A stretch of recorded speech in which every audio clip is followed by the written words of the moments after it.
أعمالنا من يهده الله فلا مضل له ومن يضلله فلا هادي له وأشهد أن لا إله إلا الله وحده لا شريك له وأشهد أن محمدا عبده ورسوله أما بعد.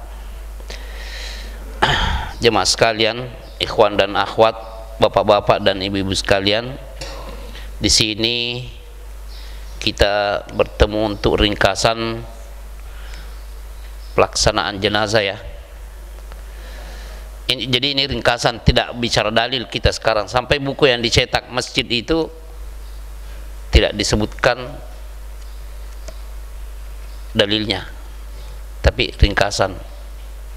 Makanya buku ini hanya ringkasan dan tidak memuat dalil-dalil semua permasalahan secara terperinci. Jika di antara pembaca ingin mengetahui dalil-dalil setiap pembahasan, dipersilakan membaca kitab aslinya, yaitu Ahkamul Janaiz wa Bid'uha. Ya, Syekh Muhammad Nasiruddin Al-Albani.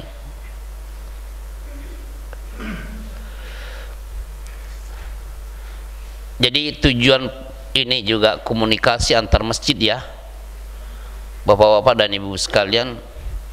Sering tuh kita ini pengalaman ketika Pak Batubara kemarin meninggal dunia itu, anak terkoneksi setelah sejam lebih kematian beliau, padahal teman dekat kita rahimahullah. Anak sempat ditelepon pada jam 12, tapi kan sudah tidur. Anak bangun, ini ada miss call. Ternyata dia katakan, suami saya meninggal dunia, saya tidak punya saudara di sini. Ya walaupun asal usulnya Medan, kan innamal mu'minuna ikhwah. Sesungguhnya orang-orang beriman itu kan bersaudara. Itu kematian seseorang mukmin itu menjadi tanggung jawab semua mukmin yang lainnya. Ini kan fardu kifayah. Maksudnya begini, jangan kalau ada yang meninggal dunia nanti, laki-laki atau perempuan, dan pasti meninggal dunia kan, seakan-akan harus menghubungi takwa, seakan-akan harus menghubungi al-iman, seakan-akan harus menghubungi al-ummahat. Ya kita, kalau lingkungan kita di sini namanya Raudatul Jannah, ya sudah, di Raudatul Jannah banyak tenaga ini. Dan jangan terkesan bahwa yang memandikan mayat itu harus ustadz atau ustadzah. Jangan, pokoknya sebagaimana halnya bisa memandikan bayi, ya juga bisa memandikan mayat. Mana lebih berat memandikan bayi daripada mayat? Bayi, karena bayi kita takut jangan sampai masuk di hidungnya, jangan sampai masuk di telinganya. Tapi kalau mayat mau diapakan, dia berserah diri. Anda mau apakan juga dia tidak akan. Cuma perlu kesabaran, karena ini harus menutup aib. Kita menyentuh aurat besar dan kecilnya itu semuanya menjadi rahasia. Kalau ada kekurangan yang ditutupi, jangan disebar-sebar. Termasuk aroma di sini. Memandikan mayat jangan sering-sering pegang hidung, seakan-akan menampakkan ke orang itu, wah ada bau tidak enak tuh. Jangan. Ya, semoga pertemuan kita di tempat ini, di Masjid Allah, tempat yang mubarak ini, menjadi pemberat timbangan amalan kita di akhirat nantinya, dan dipertemukan oleh Allah dengan Rasulullah Sallallahu Alaihi Wasallam di surga Firdaus. Ringkasannya, ini fokus kepada memandikan, mengkafani dan mensolati. Memandikan, mengkafani, mensolati dan menguburkan. Di ketiga hal ini untuk para wanita cuma 3 ya, memandikan, mengkafani dan mensolati. Perempuan tidak ikut menguburkan. Ini yang perlu kita tekankan di sini. Kalau laki-laki ya semuanya. Kita mulai. Pertama, sumber ilmiahnya jelas ya, ini kitab aslinya. Kalau ada nanya-nanya dari mana ringkasan ini aslinya nih. Sudah diterbitkan oleh Pustaka Imam Syafi'i. Juga ada sumber lain Pustaka Darus Sunnah, saya penterjemahnya ini, aslinya ini beredar di pasaran Darus Sunnah ya, penerbit Darus Sunnah. Udah lama, sudah 12 tahun terbit buku ini. Nah, ini apa yang perlu disiapkan nih? Kenapa banyak ember di sini? Banyak ember supaya kita menggunakan sesuai dengan kebutuhan. Jangan mengambil baskom besar dipenuhi lalu semuanya ditumpahkan pakai kapur barus atau daun bidara atau ramuan bidara, karena itu akan tersia-siakan nantinya. Tetap sebagaimana halnya kita berwudu memakai secukupnya, begitupun memandikan mayat tetap harus menjaga jangan sampai terjadi penyia-nyiaan, ditumpahkan secukupnya. Ini kalau yang ini di blender ya, hasil blender dari yang kering begini nih, dan aromanya lebih wangi. Kalau yang masih basah ini, yang di tengah ini masih basah, semua boleh. Dan itu dipersiapkan sebelum kita memulai memandikan. Tapi kalau tidak ada, akan pakai sabun juga tidak apa-apa. Lanjut. Jadi ember per ember ya, jangan langsung pakai baskom besar, ternyata tidak terpakai semua. Air mutlak secukupnya. Apa yang dimaksud dengan air mutlak? Semua air yang bisa dipakai bersuci, air hujan, air sumur, air kali, air laut pun boleh. Boleh air laut, karena air laut itu suci walaupun terasa asin. Salju juga tetesannya, embun, semua bisa.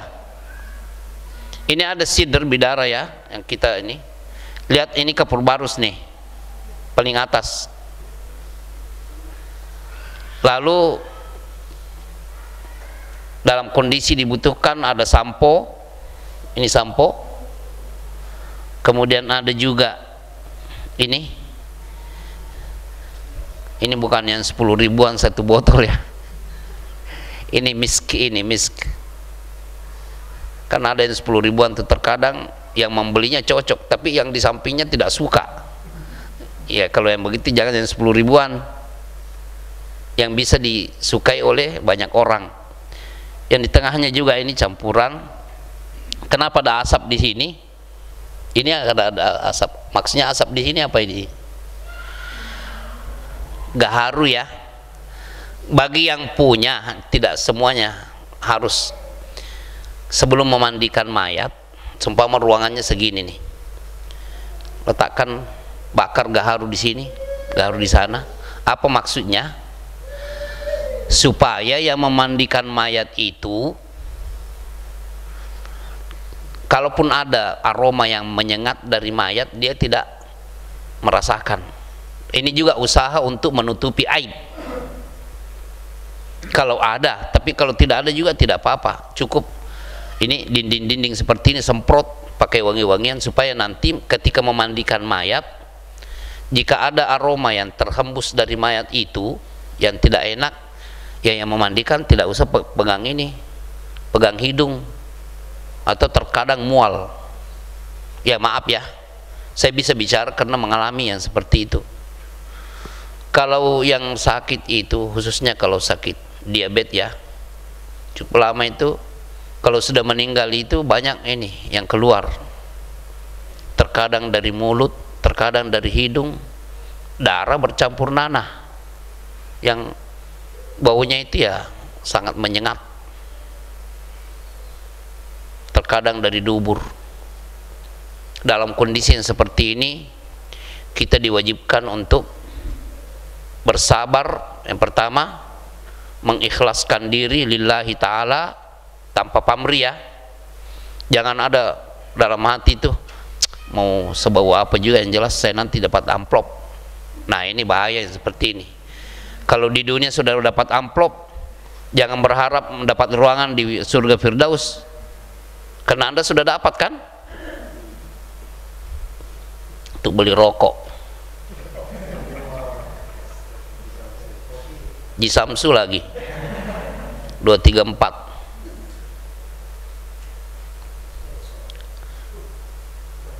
Nih kafur itu kafur barus, sabun dan sampo, wangi-wangian yang apa saja, yang penting halal. Jangan bicara tersering ini, maaf, itu kan beralkohol.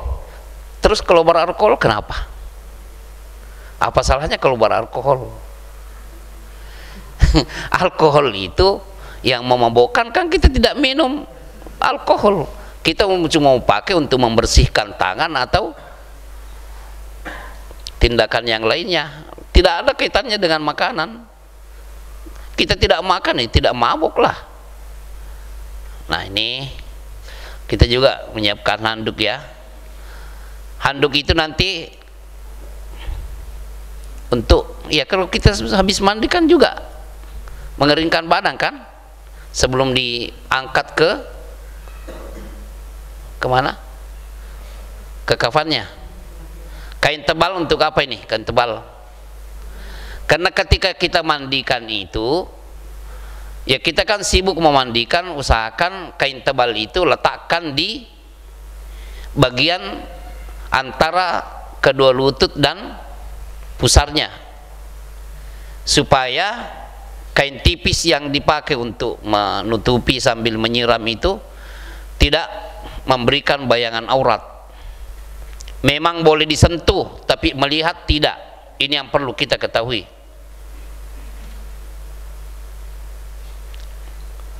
Kain kafan sebelumnya sudah disiapkan, tapi ingat, sering karena sudah dipotong duluan, mayatnya pendek, itu di atasnya lebih 1 meter, di bawahnya juga lebih 1 meter. Usahakan menyiapkan kain kafan itu dalam bentuk roll. Jadi kita ukur mayatnya dulu berapa, kemudian lebihkan sekitar 10 cm di bawah kakinya dan atas kepalanya. Jangan berlebih-lebihan sampai 1/2 meter. Tetap kita tidak boleh mubadzir dalam hal seperti ini. Jadi usahakan siapkan dalam bentuk roll yang belum dipotong. Kipas jika dibutuhkan, kapas bukan kipas ya. Kapas kapan dibutuhkan? Kapas jangan ini menjadi kewajiban. Tidak ada lukanya tetap saja sudah disiapkan duluan. Saya sering ini, maaf yang sering melakukan nih. Di lapangan kita berbeda-beda karena menyiapkan sesuatu yang tidak dibutuhkan. Kapas itu dibutuhkan kalau di sini ada luka, takut nanti sudah dikafani ternyata ini ada cairan yang keluar, darah, nanah. Begitu juga kalau tadinya sebelum dimandikan di hidungnya ada cairan yang keluar, ya sudah disumbat dulu kemudian dikafani. Duburnya masih mengeluarkan cairan padahal sudah dicuci, masa ditunggu sampai habis? Tidak mungkin. Nah, tumbat secukupnya, baik di lubangnya maupun di bawahnya nanti yang menjadi senderan pantatnya, siapkan secukupnya di situ. Ini mayatnya tidak apa-apa kok, sudah disiapkan semua. Anak pernah menurunkan mayat di ini, kasusnya di Muntas, kuburan Muntas nih. Anak pegang mayatnya, karena anak dibawa. Anda bilang, ini apa ini? Kok katanya itu bantalan kapas. Saya bilang, kok memang ini dibutuhkan? Orangnya kan ini sehat. Gak tahu tuh sudah dia siapkan duluan katanya. Sarung tangan perlu ya, sarung tangan ini perlu, masker juga perlu ya. Masker kalau sumpek ya buka saja. Peralatan yang diperlukan yang lainnya,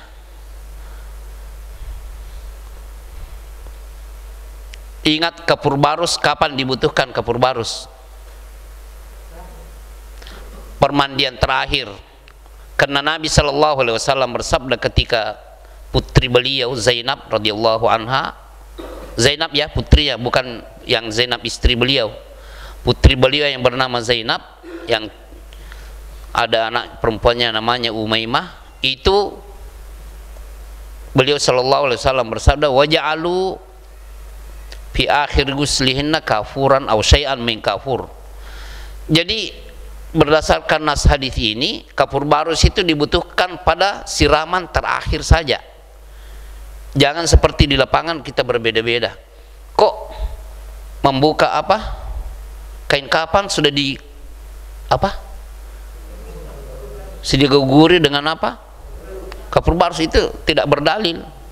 Nabi SAW hanya memerintahkan memakaikan kapur barus itu pada siraman terakhir. Kalau kafan tidak, yang dipakai untuk kafan itu adalah wangi-wangian. Ini masalah tempat nih ya, sesuai keadaan. Ini tempatnya di mana nih? Lihat, tidak pakai kereta kan?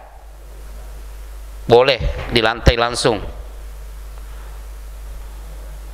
Kalau ini pakai kereta nih, seperti yang punya masjid-masjid nih. Di sini ada Pak ya? Ya, yang dipakai dulu di sini. Lihat yang pakaian merah ini, itu yang tebal maksudnya, supaya auratnya saat kita mandikan dan kita pegang itu tetap tidak kelihatan.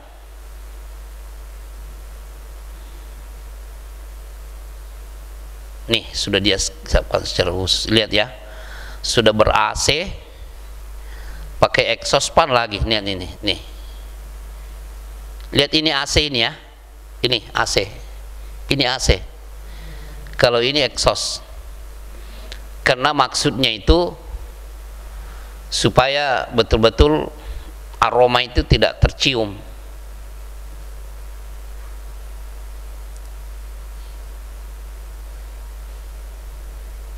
Ini juga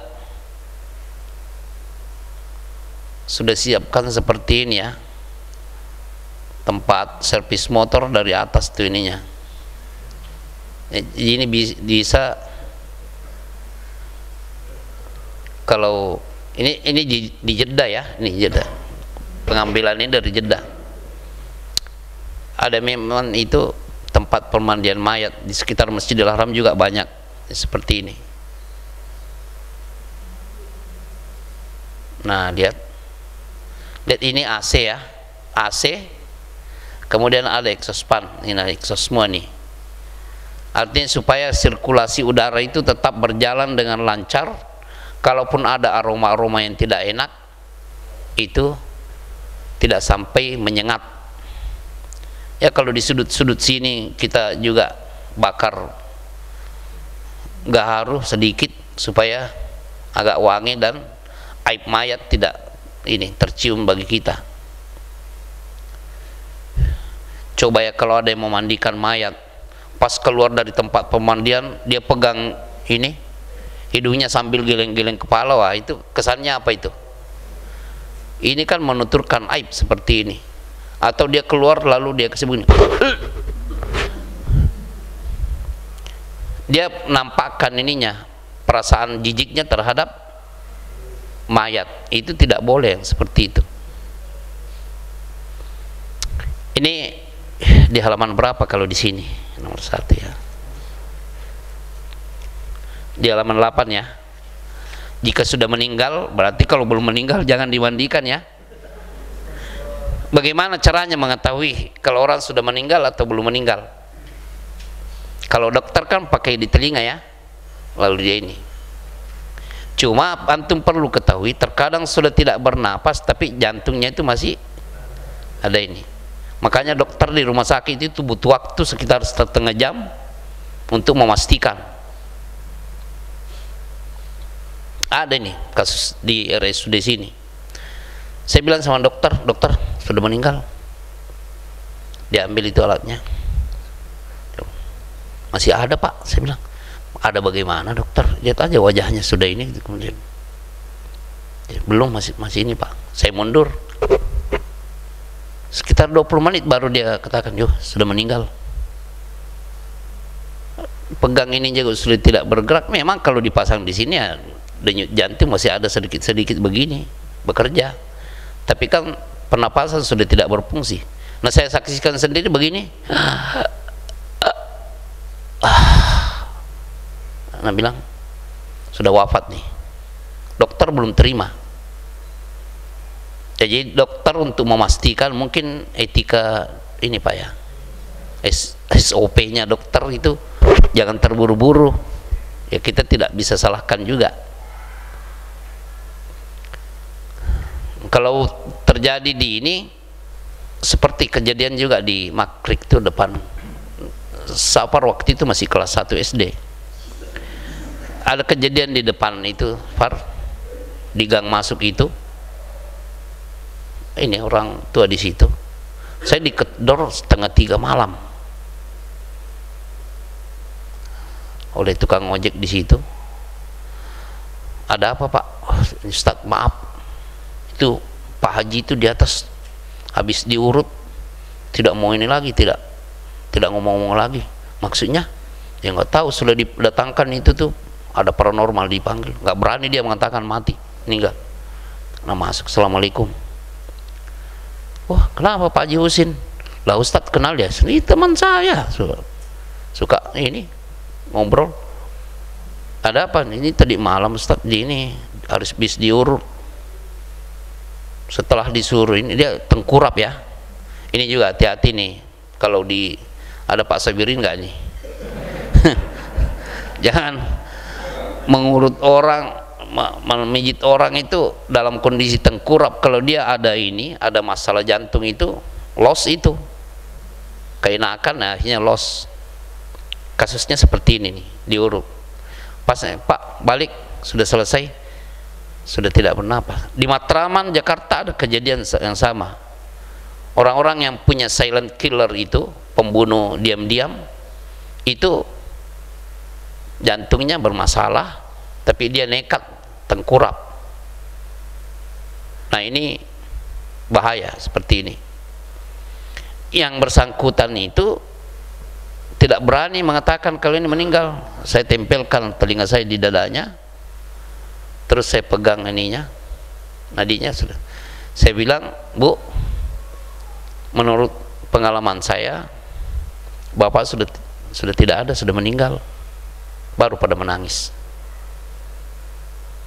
Ya jadi ciri-cirinya sudah tidak bernapas, wajahnya juga sudah, matanya terkadang terbuka ya, mata begini. Nah kalau masih terbuka begitu kita usap sampai 3 kali, 5 kali, 7 kali, itu biasanya rapat. Kalau baru meninggal, tapi kalau dibiarkan begitu, begini terus dia. Kita yang mau mandikan masih terbuka begini juga, agak lama di ininya, agak lama diusap baru ini bisa tertutup. Nah perlunya penanganan itu sampai sakratul maut itu harus dijaga. Begitu juga kalau ketika dia sakratul maut terbuka ininya, biasanya kalau dibiarkan itu ya terbuka terus mulutnya. Maka orang kalau sudah meninggal, maka orang-orang di sekitarnya harus segera memandikan, segera ya, wajib. Karena Nabi SAW memerintahkan asri'u bil janaiz, segerakan jenazah. Jauh, ininya masih baru itu cari tiket pesawat, ya apa kaitannya?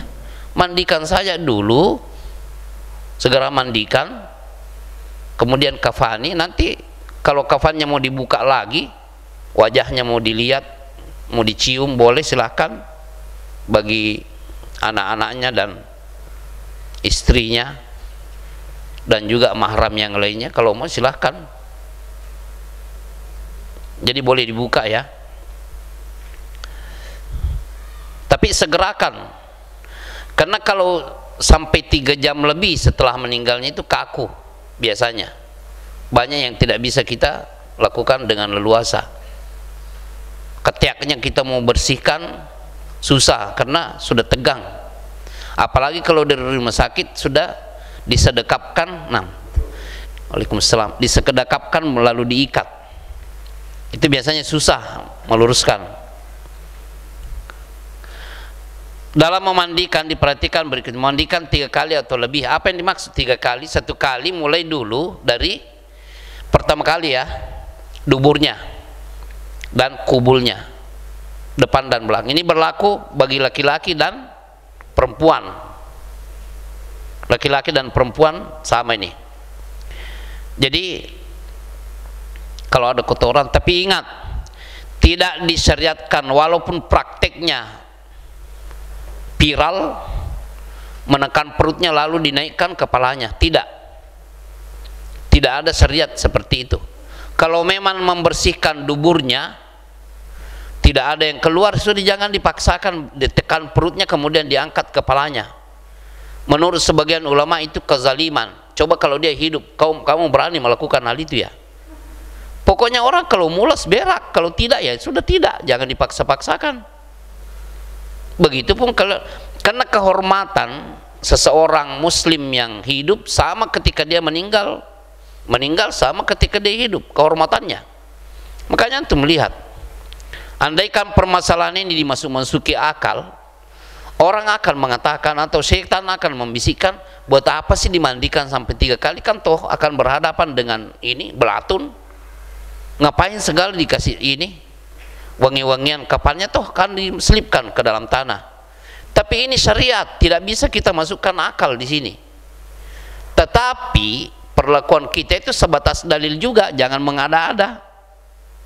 Ini ketaatan kepada Nabi Shallallahu Alaihi Wasallam dalam memperlakukan saudara dan saudari kita.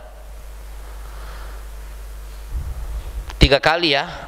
Kalau lebihnya itu ya ganjil juga. Tapi anak sendiri belum pernah lebih dari 3 kali karena sudah sangat bersih.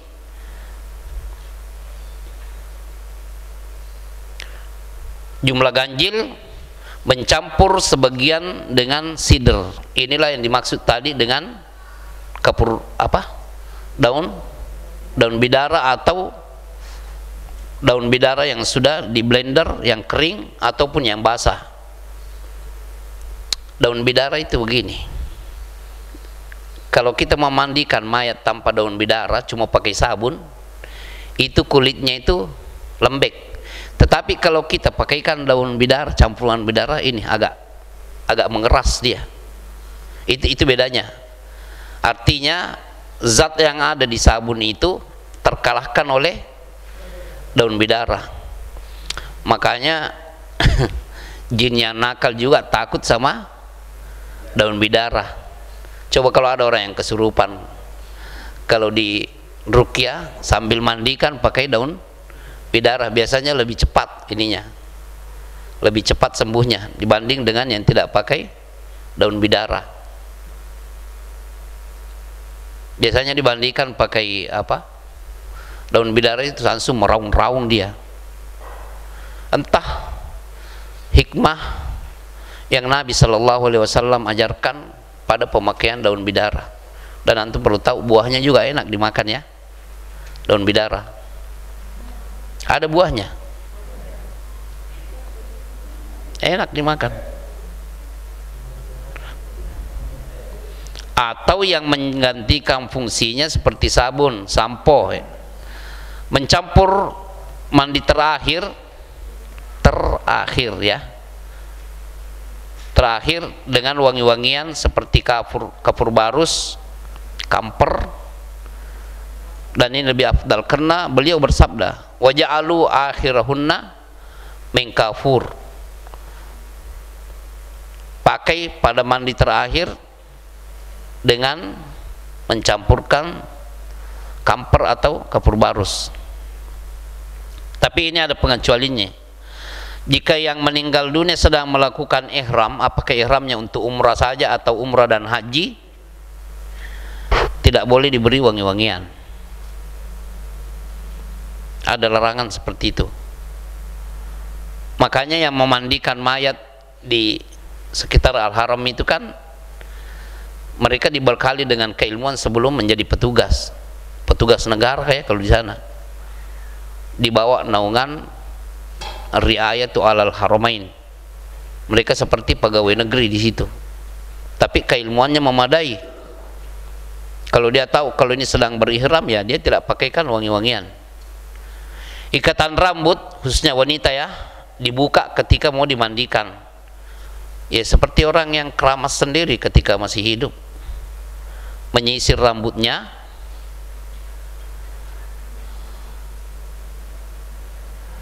mengikat menjadi 3 bagian untuk rambut wanita, kan panjang tuh biasanya. Nah itu setelah disampo pada mandi terakhir, ketika dikeringkan, sisir baik-baik. Ini ibu-ibu ya, disisir baik-baik, kemudian dibagi 3, diikat masing-masing bagi 3, lalu dibentangkan ke bagian belakangnya, ditindih maksudnya, jangan dikondek ya.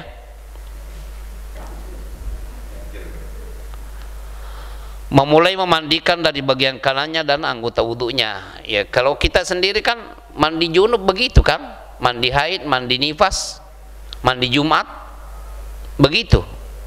Nah begitu juga kalau kita habis memandikan mayat nanti, sebelum ikut sholat jenazah mandi juga disunnahkan. Bagi yang memandikan mayat disunnahkan untuk mandi sebelum ikut sholat jenazah. Yang membawanya disunnahkan untuk berwudu lagi bagian kanannya. Jadi kalau kita contohkan kan sudah disebokin tadi ya, mulai dulu dari tangan kanannya, seperti kalau kita berwudu kan tangan kita digininya, lihat tangan kita dengan tangan mayat diginiin, ini tangan mayat, ini tangan kita diginiin, karena kita berwudu kan begini, seperti kalau kita berwudu sendiri. Begitu juga yang kiri, antara tangan kiri mayat dengan tangan kanan kita beginikan, di sela-sela namanya. Nah, sampai di sini, lalu mulai cuci bagian mulutnya.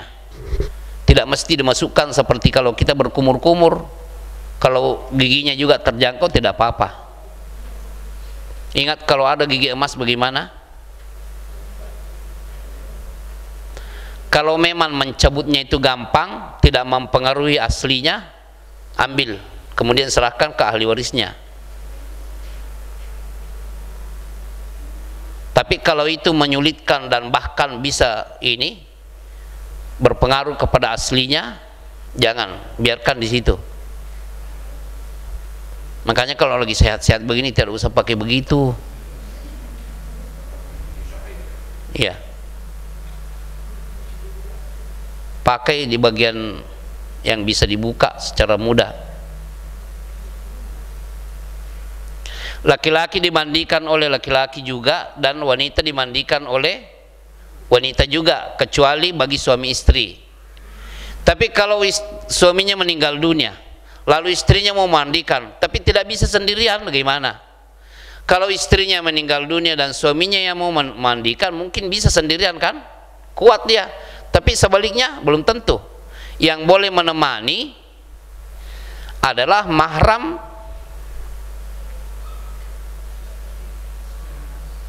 laki-lakinya. Siapa? Coba ya, suaminya meninggal, istrinya mengatakan saya mau mandikan suami saya, tapi tidak bisa sendiri. Terus siapa yang ini boleh membantunya? Ya mahram, yang mahram bagi perempuan yang hidup ini, putranya, pamannya, keponakannya, yang mahram bagi perempuan ini. Nah begitupun kalau laki-laki ini mengatakan saya mau memandikan istri saya, maka yang menemani dia dari perempuan adalah siapa? Putrinya, bibinya pak, bibinya dia, keponakannya dia, ya, atau neneknya sekalian.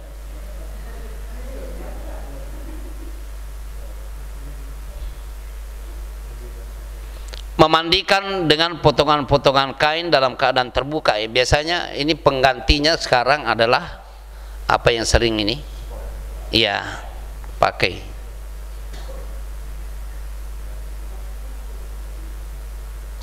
Yang memandikan mayat adalah orang yang lebih mengetahui cara penyelenggaraan jenazah sesuai dengan sunnah Nabi Shallallahu Alaihi Wasallam.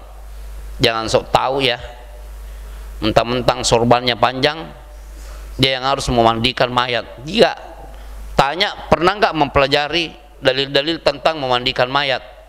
Itu harus, karena ini tuntunan, tidak boleh maksudnya tidak boleh kita menyalahgunakan cara pelaksanaan yang Nabi Shallallahu Alaihi Wasallam amanatkan kepada saudara dan saudari kita yang meninggal dunia. Ini bentuk amanat menghormati orang yang meninggal dunia, seperti halnya menghormati pada masa hidupnya. Nih ya, contoh. Lihat mengapa pakai handuk di sini? Karena tebal, supaya auratnya tidak terbayang. Itu maksudnya. Tapi coba kalau pakai kain tipis, kan terbayang kan?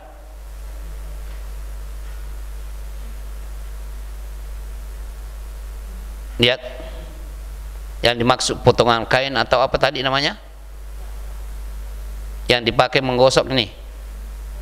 Kalau kita sendiri yang mandi pakai apa? Iya. Oh, ini tidak pakai apa-apa nih yang satu ini. Lihat, kalau baru meninggal lalu dimandikan, ketiaknya bisa dibuka begini. Tapi kalau sudah lama, lalu dari rumah sakit sudah diikat tangannya dengan disedekapkan, berjam-jam baru mau dibuka, lah itu biasanya ketiaknya tidak terjangkau tuh. Kita menyelipkan jari kita ke ketiaknya itu susah, kan harus dibersihkan juga. Seperti halnya kalau kita sedang mandi junub. Ingat ini dalilnya ya. Lihat, man gassala musliman fakatama alaihi ghafarallahu lahu arba'ina marrah. Barang siapa yang memandikan seorang muslim, maksudnya mayat, fakatama alaihi, lalu dia menyembunyikan aibnya, dia tidak bicara dan tidak menampakkan perasaan sikap jijiknya. Nah ini ghafarallahu lahu, Allah mengampuninya arba'ina marratan, sebanyak 40 kali. Wa man hafara lahu, barang siapa yang menyiapkan, menggalikan baginya, maksudnya kuburan, fa ajannahu, lalu dia tutupi, ajra alaihi, Allah tetap menjalankan baginya pahala keajari maskanin, seperti nilai ajri maskanin, mengontrakkan tempat tinggal untuk mayat tersebut, askanahu, yang dia tempatkan pada kuburan tersebut, ila yaumil qiyamah, seakan-akan dia yang membiayai pengontrakan tempatnya sampai hari kiamat nantinya. Lihat pahala bagi orang yang ikhlas menyiapkan pekuburan, bukan bayar ya. Kalau bayar seperti beli dong, bukan menyiapkan kan. Nah makanya kita di Mumtaz itu tidak pasang tarif. Tidak, ketika kita dihubungi oleh pihak duka, berapa ini bang? Tidak ada. Kita diamkan. Nah kalau dia mau menyumbang nantinya silahkan aja, yang tidak kena musibah juga kalau mau menyumbang silahkan saja, tapi mempersyaratkan tidak. Karena kalau sudah dipersyaratkan berarti beli dong ya Pak ya, beli. Di Mumtaz itu baru 5 mayat sampai sekarang ini. Terakhir Pak ini, Pak Batubara, mayat kelima. Dan itu mungkin muat sampai 300-an. Belum pelebaran nantinya. Sudah ada yang menawarkan untuk melebarkan. Manfaatkan ini tempat ini ya. Ya.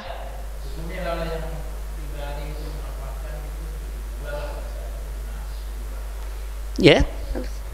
Seharusnya kan ketika membebaskan lahan itu ya sikap ini statusnya status wakaf. Karena yang membebaskan juga belum tentu meninggal dunia di situ kan? Ya. Coba antum menyumbang, siapkan lahan di sini. Sini. Lillahi ta'ala. Siapa aja. Tapi antum sendiri yang membebaskan dengan sampai ratusan juta begitu, apa ya dijamin akan meninggal dunia di sini dan bakal dikuburan? Mungkin antum lagi menunaikan ibadah haji, Allah menetapkan di sana, berarti di sana bukan di sini. Ya. Jadi ketika ini menyebar proposal itu memang statusnya untuk wakaf, bukan untuk orang-orang yang berduit aja.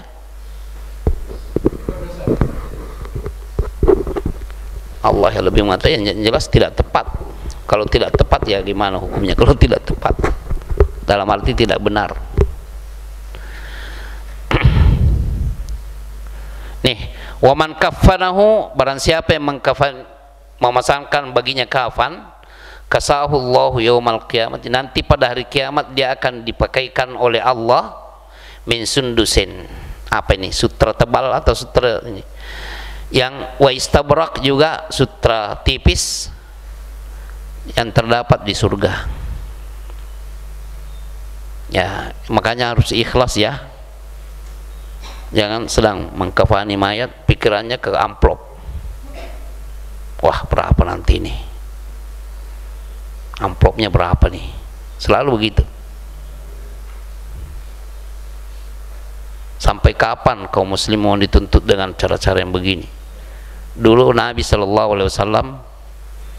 ketika memerintahkan para sahabat untuk memandikan, mengkafani, mensolati, itu tidak ada. Betul-betul selalu berharap targetnya bagaimana kita sama-sama masuk surga. Ini artinya. Nanti pengurus ambil ini ya, kopiannya. Ini contohnya memandikan. Ya tetap ditutup ya. Ana mau bertanya, perempuan kalau tadi kita katakan laki-laki tutupi antara pusar dan kedua lututnya, kalau perempuan bagaimana? Sampai apanya? Dari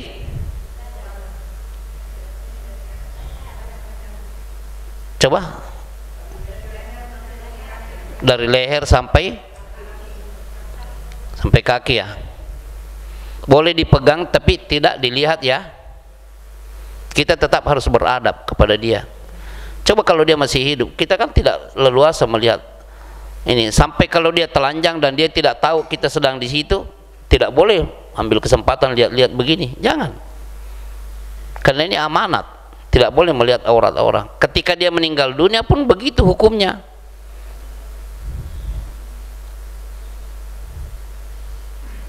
Ini juga. Lihat, dia tetap cuci di bagian yang sensitif tapi tidak melihat, malah lihat ke kamera dia.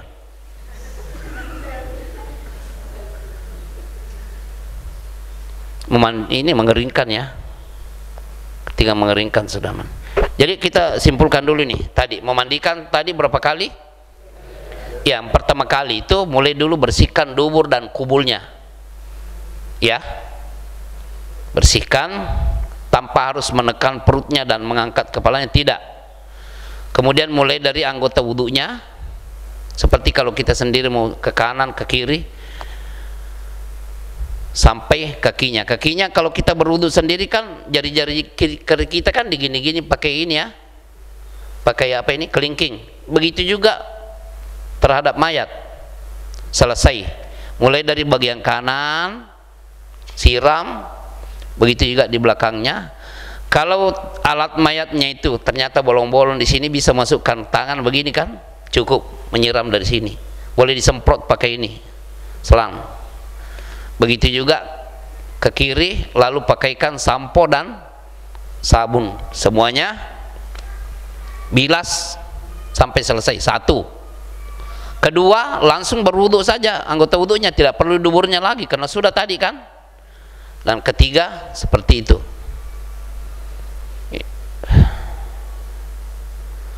Makanya antum di sini kalau Pak Abdurrahman sedang memandikan mayat, dalami dengan cara ikut serta, jangan. Kalau praktek pakai ini tidak efektif, pasti terbatas. Apalagi kalau cuma memakai boneka. Enaknya itu langsung, kalau ada yang meninggal nimbrung ikut, tapi jangan banyak-banyak. Ini yang disiapkan sebelum. Antum lihat di sini ada kapas ya. Ini kalau diperlukan saja, tidak mesti selalu ada kapas. Ini yang saya protes selama ini. Kalau dalam kondisi begini sudah diguguri pakai apa?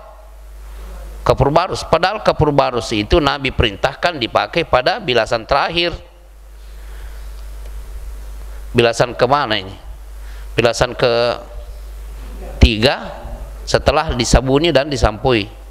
Nah, pertanyaannya, kalau butiran-butiran kapur barus itu masih ada, apa harus disiram lagi? Tidak, biarkan menempel di situ.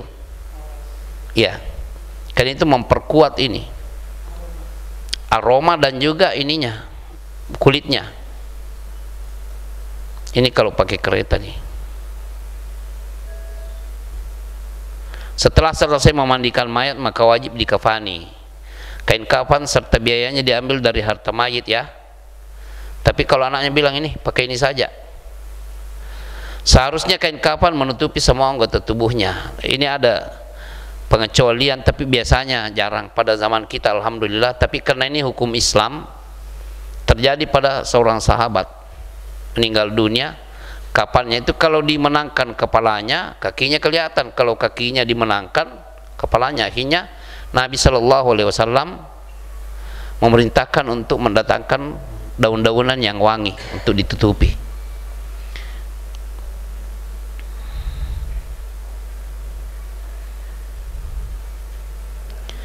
Ini kejadian biasanya jarang ya, kalau mati massal aja kalau ada yang mati massal. Orang mati syahid juga pakaian yang dia pakai ketika meninggal dalam peperangan itu tidak tetap pada badannya, karena dia tidak dimandikan, tidak disolati juga.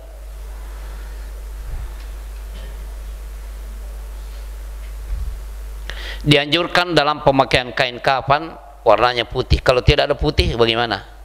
Sumpama ada yang meninggal dunia, wah ini sudah mau dikafani, tapi boleh pakai ini nih, yang warna atau warna hitam, atau di rumah ada kain batik yang bisa dipakai, boleh.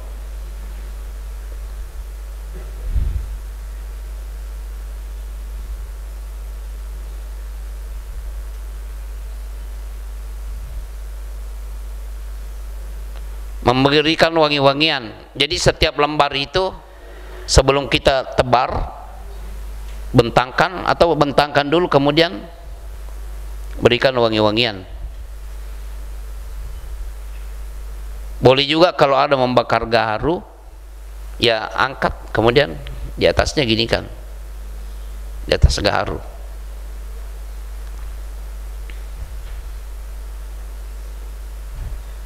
Tidak boleh berfoya-foya ya. Kain kafan sesuai dengan ukurannya. Jangan mengkafani anak-anak kecil kemudian ukurannya ukuran dewasa, itu pemborosan.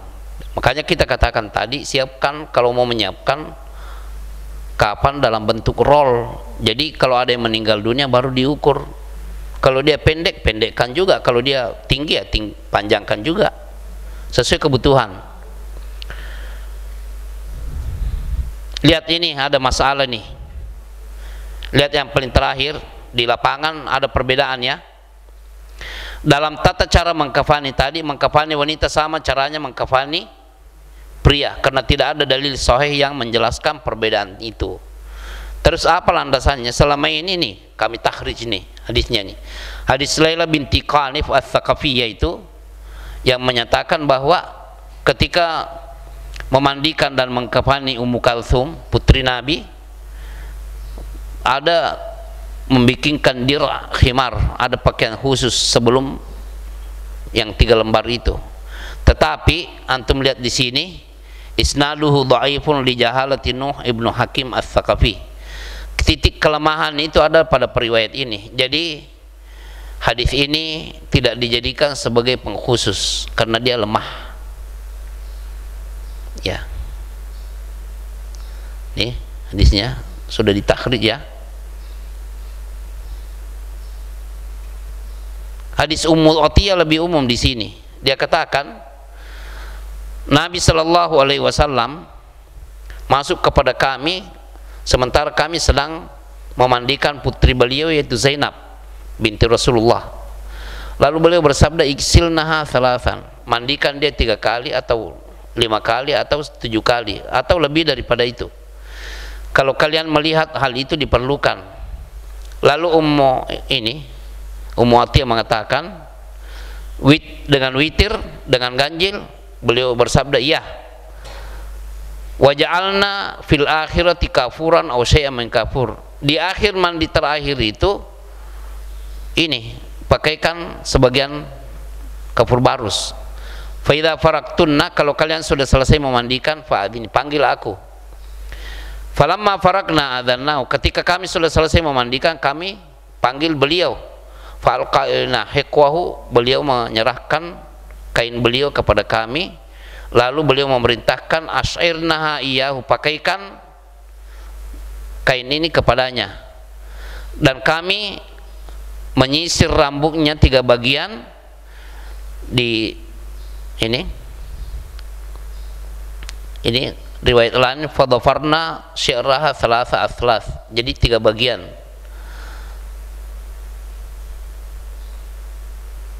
Ya, ini syariatnya ya. Nah, ini sudah selesai, ini sudah selesai memandikan, sekarang mensolati. Ada pertanyaan tentang memandikan?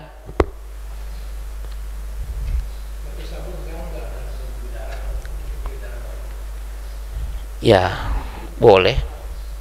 Tapi kalau ada daunnya langsung juga, baik kering maupun basah, tidak apa-apa juga. Kalau sambil memakai sabun bidara juga, pakai daun bidara juga tidak apa-apa. Semua boleh. Tanpa daun bidara pun cuma sabun juga boleh, kalau memang tidak ada daun bidara. Tapi usahakan sedapat mungkin sebelum memandikan. Makanya usahakan ada di antara kita di sini yang menanam bidara di ini jalur-jalur ini. Jangan cuma kembang biasa saja, usahakan. Karena itu bukan cuma untuk mayat. Kalau ada yang kesurupan, kalau ada warga yang kesurupan atau sakitnya itu sakit-sakit yang ini aneh-aneh sakitnya, dokter tidak bisa memberikan diagnosa yang pasti, lain-lain, ruqyah dengan suruh mandi dengan daun bidara. Ya, Pak.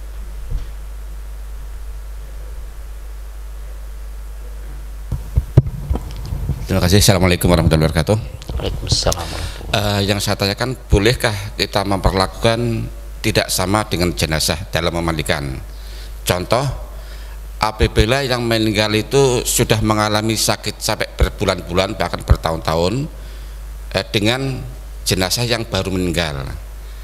Asumsi kita, kalau jenazah sudah sakit berlama-lama sampai berbulan-bulan itu prediksi kami itu kotoran itu sudah begitu tebal karena sakit terlama dan dia jarang mandi.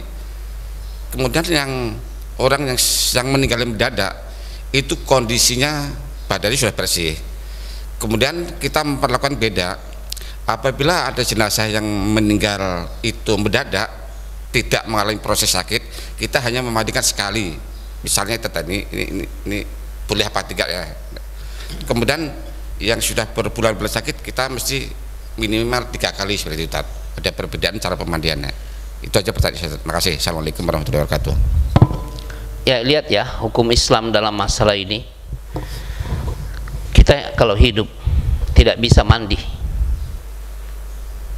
Junub ya, tahu junub kan? Dia berstatus junub. Ada air, tapi dia tidak bisa mandi karena dia merasa menggigil dan lagi ini sudah demam dia. Nah, ini masuk waktu sholat, dia harus apa? Tayamum. Bertayamum, baru dia pergi ke masjid jadi imam lagi. Boleh kan? Iya. Jadi Kalau memang mayatnya oleh dokter diberikan kesimpulan diagnosa bahwa ini tidak bisa dimandikan, ya sudah, jadikan itu sebagai pegangan untuk mentayamumi. Caranya bagaimana? Ya seperti kita hidup tayamum kan begini, kedua tangan ke tanah, lalu kita ini usap wajah kita, lalu kedua telapak tangan kita, sudah selesai, silakan sholat. Yang meninggal pun begitu. Ada yang meninggal sudah sekian lama, 3 hari baru ketahuan kalau dia meninggal dunia, udah membengkak tubuhnya. Kalau dia dimandikan akan berserakan, yang memandikan tidak bakal ini sabar menghadapinya. Ya berarti cukup menaburkan debu di wajah dan tangannya, kafani. Karena kalau dimandikan, ya dagingnya bakal ini tercabik-cabik. Siapa tahan yang begini? Itu akan merusak malah. Jadi kemaslahatannya itu ya tayamumnya. Tapi perlu kepastian diagnosa dokter kalau di rumah sakit, Pak ya. Pak dokter bagaimana ini yang seperti ini? Kalau dokter mengatakan jangan dimandikan, berarti tayamum. Makanya perlu melibatkan dokter dalam hal-hal seperti ini. Mutilasi, kepalanya dapat di sini hari ini, kita nggak tahu kapan bagian anggota lainnya dibuang di mana, di Kalideres atau Kalimalang. Udah ambil dulu bagian yang sudah dipati, perlakukan seperti mayat yang ini, bersihkan kalau bisa dibersihkan, kalau tidak guguri pakai debu, lalu bungkus seperti mayat, satu mayat, lalu kuburkan dalam satu tempat. Anggap satu mayat itu, sholati dulu ya, walaupun cuma kakinya, sholati aja, sholati. 3 hari berikutnya dapat tangan kanannya, ambil lagi seperti itu. Lalu kalau mau disatukan di ini, di tempat kemarin, masukkan lagi di situ. Kalau semua kena hukum darurat. Pekan depan dapat kepalanya, bawa lagi seperti itu, sholati lagi.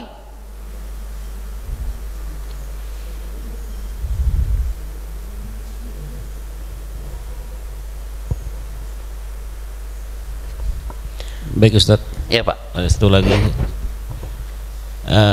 Ada sekitar 3 kali saya jadi asisten Pak Rohman. Tetapi ada lagi saya waktu di Al-Furqon PTI 2 juga jadi asisten juga. Ada sedikit berbeda itu. Yang mana yang saya baik lakukan? Apa kedua-duanya dimaklumi gitu. Yang pertama adalah waktu melipat kain kafan. Kalau Pak Rohman saya lihat itu kiri duluan, baru kanan. Di Al-Furqon saya lihat kanan dulu baru kiri. Ini gimana Pak Ustadz? Terima kasih. Dengan Pak siapa? Saya Jeffles. Ya Pak, begini, kan memang dalilnya umum Pak, tidak diperinci. Ya, tidak terperinci. Yang jelas dalilnya kafani 3 lembar kain putih, cukup, berikan wangi-wangian. Cara melipatnya itu bagaimana? Apa kamu satu-satu, kanan kiri kanan kiri kanan kiri, atau mau sekaligus menyatukan pinggirnya baru digulung begini? Begitu juga mengikatnya, Nabi tidak jelaskan mau pakai apa, tali rapia atau mau pakai staples sekalian, tidak ada aturan seperti itu. Dan tidak mesti harus ini dari potongan kafannya sendiri. Siapa yang mau haruskan begitu? Kalau ada tali yang lain boleh.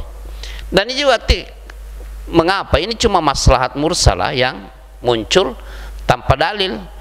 Khawatirnya kalau kita angkat untuk disolati telanjang jadinya, lepas, kan tidak baik kan. Begitu juga ketika kita menurunkan ke dalam liang lahat, mungkin lagi dipegang begini tiba-tiba lepas, telanjang, kan repot lagi, jadi diikat. Tapi mengikatnya sendiri itu tidak ada dalilnya, itu kan maslahat mursalat yang ini. Termasuk bentuk pocongnya di sini nih. Kalau melihat sebenarnya kalau dilipat juga itu tidak mesti ada pocong begini. Sehingga kalau diturunkan juga, buka itunya, pocongnya, pocongnya, kalau tidak nanti gentayangan. Asal usulnya akar rumputnya juga memang sudah tidak ada, jadi ke sana berkembang-kembang tuh ininya nih, ekornya. Karena memang di dalam dalil itu tidak dijelaskan seperti itu. Yang jelas kafani 3 lembar, berikan wangi-wangian, kemudian menutupi semua anggota tubuhnya. Cara melipatnya dan mengikatnya itu tidak dijelaskan dalam dalil, Pak. Jadi wajar, tidak apa-apa. Ya. Iya, kalau mau disedekapkan, memang sholat di dalam, kan dia disolati. Ya mau luruskan juga, ya memang aslinya lurus. Nah ini semua tidak dijelaskan secara terperinci dalam dalil. Nah kalau di lapangan terjadi perbedaan seperti itu, kita harus maklum, jangan diributkan. Oh itu tuh juga lain-lain, paham dari mana lagi nih. Jadi fitnah. Kaum muslimin sendiri yang akan apa? Beradu. Orang lain ya itu dasar agama yang nggak benar memang. Ya jadi jangan diributkan yang begitu-gitu, Pak, ya. Biasa.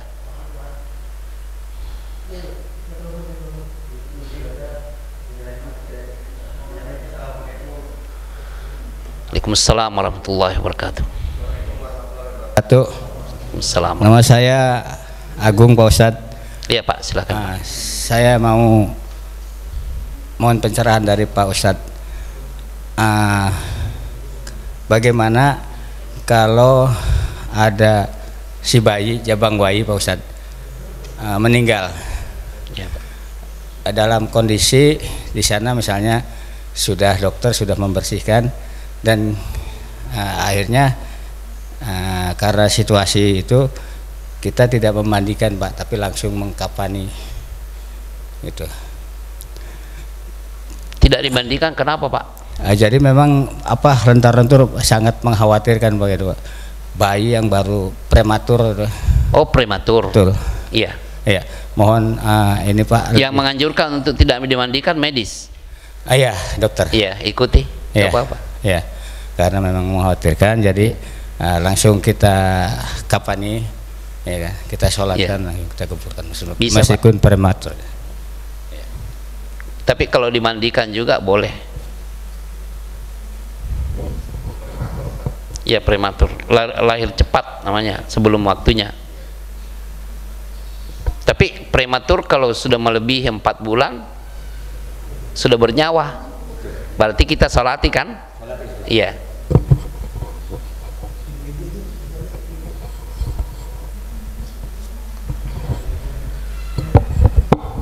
Lanjut ya.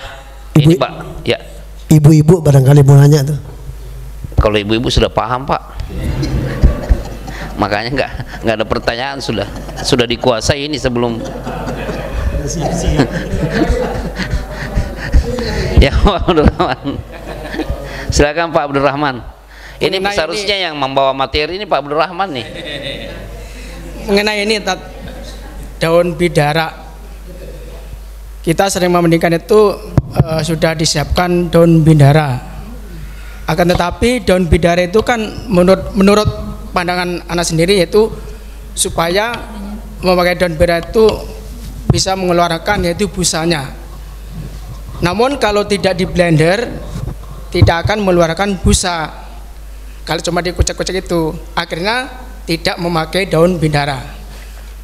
Lebih utama mana?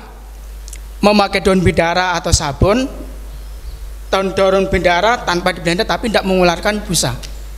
Itu ya, tetap.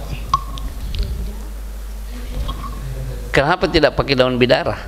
Daun bidara itu kan kalau cuma sedikit, coba dikocek-kocek doang kan tidak mengeluarkan busa. Sedangkan menurut pemikiran anak sendiri, yang dibutuhkan adalah busanya dari daun bidara itu, bukan ada sekedar dicampur air aja. Begini, sedikit atau banyaknya itu kan pelaksanaan sunnah, ya. Ambil seadanya, kalau memang cuma sedikit, kocok begini, mau kering atau basah, kemudian masukkan ke dalam air sambil begini. Tidak perlu harus keluar Busanya? busa. Enggak. Aromanya yang penting, bukan bosanya. Oh iya iya.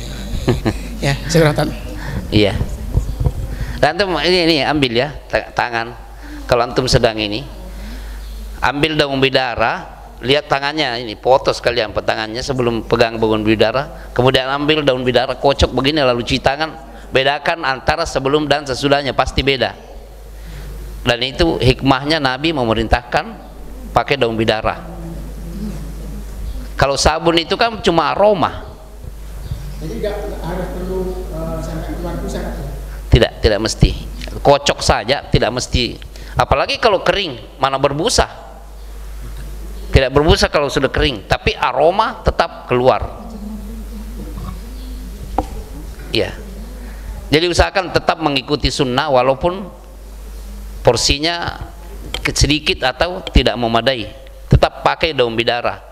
Kalau merasa tidak cukup dengan itu saja, ya kan ada sabun. Tapi tetap pakai daun bidara itu walaupun cuma sedikit, atau tidak sampai mengeluarkan busa. Lanjut Pak ya.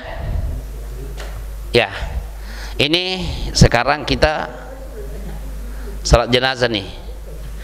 Mensolati mayat muslim hukumnya fardu kifayah, yang tidak wajib dihukumnya disolati, tapi boleh anak yang belum balik, kemudian orang yang mati syahid, kemudian orang yang meninggal karena dibunuh dalam pelaksanaan hudud.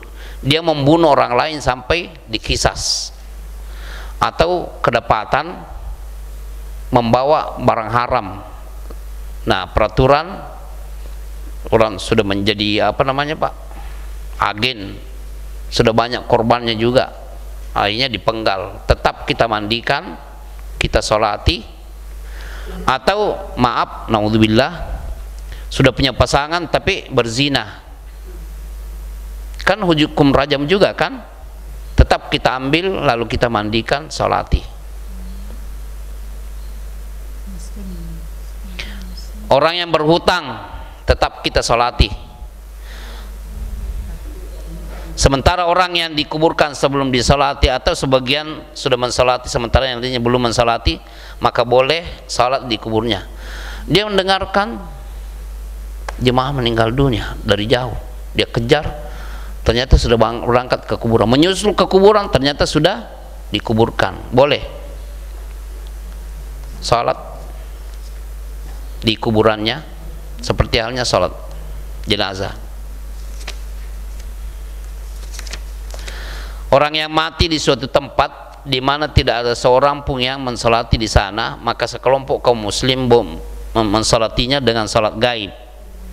Ini karena An-Najasyi radhiyallahu anhu ketika meninggal dunia, malaikat mendatangi Nabi bahwa saudaramu meninggal dunia di Habasyah, sekarang Ethiopia ya, Addis Ababa tempat itu.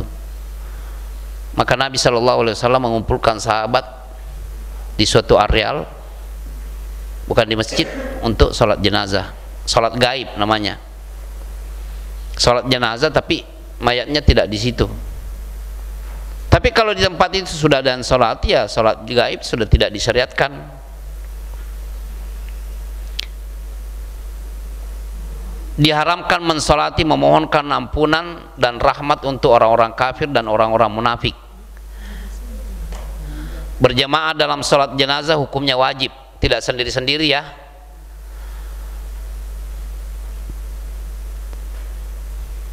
Jika mereka sholat jenazah satu persatu sendiri-sendiri, maka kewajiban sholat jenazah sudah terpenuhi, tapi mereka berdosa karena meninggalkan jemaah.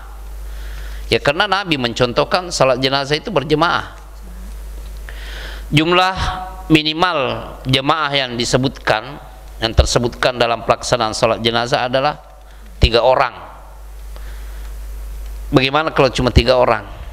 Sementara disyariatkan untuk ini 3 saf ya.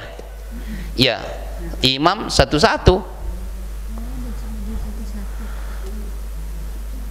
Dianjurkan berbaris di belakang imam dengan 3 saf, walaupun cuma 2-2. Antum lihat di sini. Lihat ini berapa orang di sini?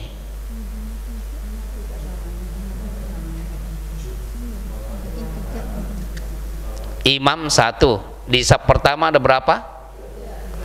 ada 3, sudah 4. Di saf kedua ada 2, 6. Di saf ketiga 2. Kita balik, kelihatannya imam 3, 2, 2. Tapi andaikan ada perempuan di belakang satu saf juga, nah yang maka yang 2 ini yang di belakang ini maju ke saf pertama, karena saf wanita juga dihitung ya. Cuma begini, seperti yang sudah banyak-banyak terjadi nih, mengapa saf wanita itu terlalu jauh di belakang ini? Atau harus dipakaikan begini? Sebenarnya begini, kalau antum mencari dalil untuk pembatas seperti ini juga, dan ini menjadi riskan juga. Seorang wanita merasa diri tidak mau sholat berjamaah di masjid, di suatu masjid dengan jemaah yang ada, kalau tidak ada begininya, akhirnya dia sholat sendirian di sudut. Padahal tetapkan disyariatkan ikut berjamaah kalau dia di masjid. Jangan yang begini-begini jadi syarat, apalagi sholat jenazah. Usahakan kalau ada saudara-saudari kita meninggal dunia, ikut sholat jenazah. Kalaupun tidak sempat ke kuburan, ikut sholat jenazah. Dan sebagai catatan juga, maaf, saya bersyukur dan sangat berterima kasih kepada warga sekitar dengan acara ini. Ingin menegaskan saat ini, kalau ada warga sekitar sini selama hidupnya aktif berjamaah di sini, sudah kalau dia meninggal dunia, sholat jenazahnya di sini, jangan dibawa-bawa ke tempat lain. Ingat ya, jangan mengada-ada. Takutnya antum bawa lagi jenazahnya ke At-Taqwa, anak dari Rogom banyak jemaah, bawa ke sini juga dong. Dia dengar juga Babut Taubah di Kemang, itu sering ceramah di sini tuh, bawa juga jenazah, muter-muter tuh jenazah. Syariat dari mana? Seharusnya mereka yang mendengarkan berita kematian ini, mereka yang datang ke sini. Kalau di sini penuh tuh, masih ada lapangan tuh, kan tidak sujud dan tidak ruku, pakai sepatu juga ini boleh, yang penting nyambung sapnya ke situ. Kok dibawa-bawa ke sana kemari? Ajaran dari mana?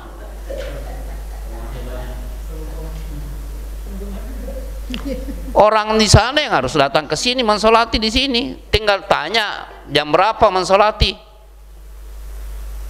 malah dibawa ke sana kemari. Perhatian ya, saya bersyukur karena ini mengadakan di sini nih. Jadi di sini sudah ini punya otoriter di sini. Yang meninggal sekitar sini yang memandikan di sini juga. Kalau butuh bantuannya, minta 2 orang sini bantuin. Minta pinjam mobil jenazahnya.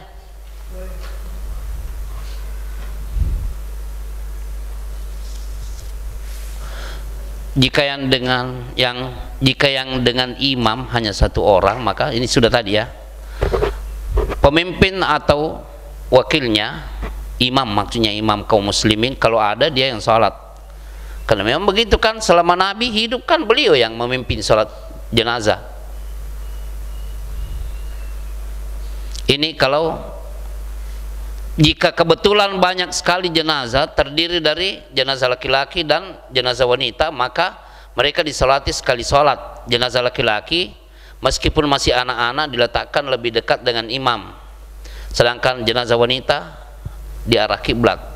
Contohnya mana? Boleh juga disolati satu persatu. Lebih afdal jika sholat jenazah di luar masjid. Ini lihat nih, kalau jenazahnya banyak begini, lihat yang warna hitam ini perempuan ya, yang kafannya hitam itu perempuan.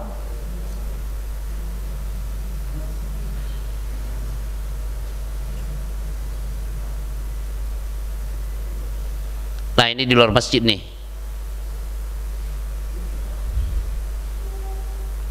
Lihat bedanya. Kalau jenazahnya laki-laki, maka imam berdiri lurus dengan kepalanya. Kalau jenazahnya perempuan, maka imam berdiri lurus dengan tengahnya. Nah, pertanyaan, kalau yang ini kira-kira mayat laki-laki atau mayat perempuan nih? Perempuan.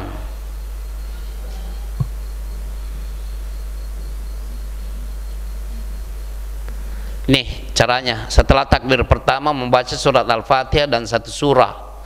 Surah yang dibaca yang pendek ya, jangan baca surat Al-Baqarah. Mengapa tidak Al-Baqarah? Karena Nabi bersabda, asri'u bil janaiz, segerakan jenazah. Qul huwallahu ahad, inna a'tainakal kautsar, wal asri. Di sini tidak ada penjelasan menyebutkan adanya doa istiftah. Jadi takbir Allahu Akbar langsung Al-Fatihah. Tidak ada doa istiftah. Baik Allahumma ba'id baini maupun wajjahtu wajhiyya, tidak ada. Langsung Al-Fatihah. Bacaan dalam salat jenazah sifatnya pelan, sir ya. Lalu bertakbir yang kedua setelah Al-Fatihah dan membaca surat, kemudian membaca selawat kepada Nabi sallallahu alaihi wasallam seperti selawat yang kita baca ketika tahiyat. Banyak lafaznya kan, diantaranya satu diantaranya nih, cuma satu ya, banyak yang lain, ada sekitar 8 lafaz tuh, masing-masing sahabat meriwayatkan dengan lafaz yang berbeda. Diantaranya Allahumma sholli ala Muhammadin wa ala ali Muhammad kama shallaita ala Ibrahim wa ala ali Ibrahim innaka Hamidum Majid, wa barik ala Muhammad wa ala ali Muhammad kama barakta ala Ibrahim wa ala ali Ibrahim innaka Hamidum Majid. Selesai. Takbir yang ketiga membaca dan mengikhlaskan doa untuk mayit. Ini yang harusnya diujikan. Mengapa? Ya kita tidak tahu selama ini siapa yang tepat cara bacaan setelah takbir ketika ini.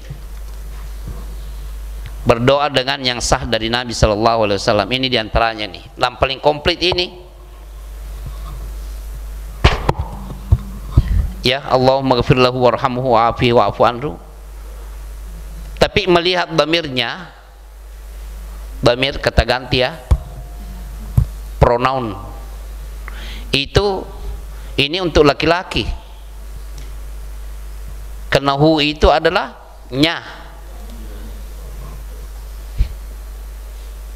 His kalau dalam bahasa Inggrisnya itu Allahumma ghfir lahu, ya Allah ampunilah dia, warhamhu, rahmatilah dia, wa'afihi, berikanlah dia kebaikan, wa'afu anhu, maafkan dia, wa akrim nuzul, muliakan tempat tinggalnya, surga tentunya, wa wasi' madkhalahu, luaskan tempat masuknya, wa ghasilhu bil ma'i wath thalji wal, bersihkan dia dengan air, salju dan embun, wa naqhi minal khataya, bersihkan dia dari segala bentuk dosa, kama naqaita tsawbal abyad minad danas, sebagaimana engkau membersihkan pakaian putih dari segala bentuk kotoran, wa abdilhu daron khairam min darihi, gantikan untuknya tempat yang lebih baik daripada tempatnya di dunia, wa ahlan khairam min ahlihi, dan keluarga yang lebih baik daripada keluarganya di dunia ini, wa zaujan khairam min zaujihi, pasangan yang lebih baik daripada pasangannya, tidak usah cemburu ya, wa adkhilhul jannah, masukkan dia ke dalam surga, wa aidhu min adzabil qabr, lindungilah dia dari siksaan kubur. Lihat doa ini bagus sekali, tapi harus dihafal. Hafal, kemudian ada orang lain yang mengujinya, sudah benar enggak hafalannya.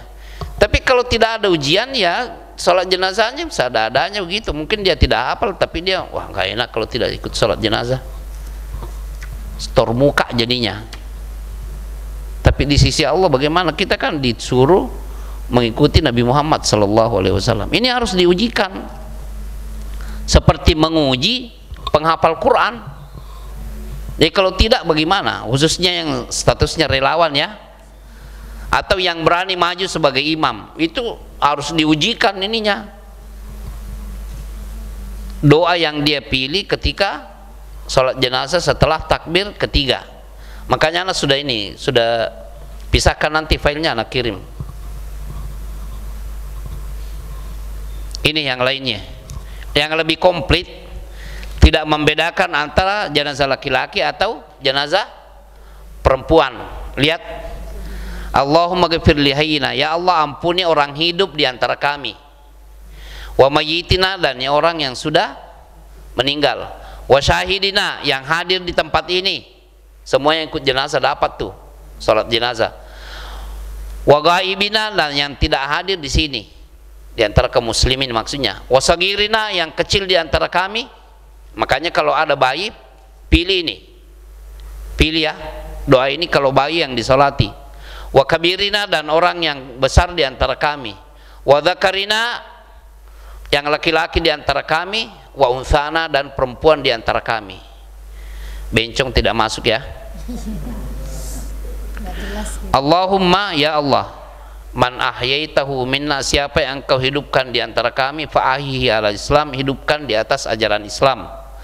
Wa man tawaffaitahu, siapa yang engkau wafatkan di antara kami, minna, fatawaffahu alal iman, wafatkan dia di atas keimanan. Allahumma la tahrimna ajrahu, ya Allah jangan halangi kami dari pahala sholat jenazah ini. Wala tudillana ba'dahu, jangan engkau sesatkan kami setelah kepergiannya. Doa ini yang paling komplit. Tidak usah mau laki-laki, mau perempuan mayatnya, mau anak-anak, mau orang tua, mau aki-aki, nenek-nenek, semua termasuk di sini. Yang hidup juga kena, yang mati juga sudah kena, yang ada atau yang tidak ada semua dapat ini. Kalau tidak mau menghafal yang lain, cukup hafal ini saja nih. Tapi ini tidak ada di sini ya. Yang ada di sini itu ini nih, yang keempat ini nih, yang paling terakhir nih. Ya.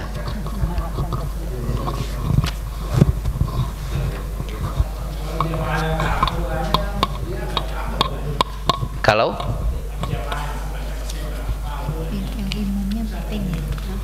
iya, antum menunaikan ibadah haji atau umrah, tiba-tiba sallu alal jenazah, imam gitu kan, salat jenazah dulu sebelum pulang, maksudnya ini laki-laki itu perempuan ini, ya antum pilih nih, pilih yang ini lebih tepat nih, mau dia mau laki-laki, mau perempuan, mau tua atau muda,